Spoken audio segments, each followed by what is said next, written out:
Well, the eyes of the press and public have mostly been on the Missouri Senate this week as the senators passed a budget proposal on Monday and continue their investigation into the Department of Revenue. Today, attention turned towards the chamber on the other side of the building.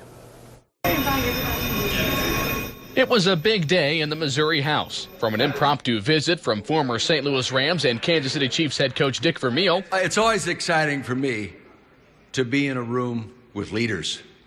To what seems to be the final stake into a Republican compromise to one of Governor Nixon's top legislative priorities, Medicaid expansion. Mr. Speaker, unfortunately, the Missouri State Senate has indicated it does not have the stomach to pick up a Medicaid transformation bill this year. Two heated words over a major overhaul to the state's tax code. Gentlemen, I'm not talking about, I'm not specifically talking about tax. The measure would slash top individual income tax rates by 2/3%, cut the corporate income tax by 0.75%, and raise the sales tax by 0.6%, or about 3/5 cent, all put into place over 5 years.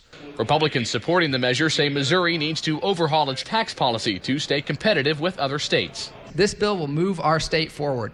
We happen to be surrounded by states like Oklahoma and Kansas and Tennessee that are committed to reducing their income tax or may not have an income tax at all. But some see a problem with the measure.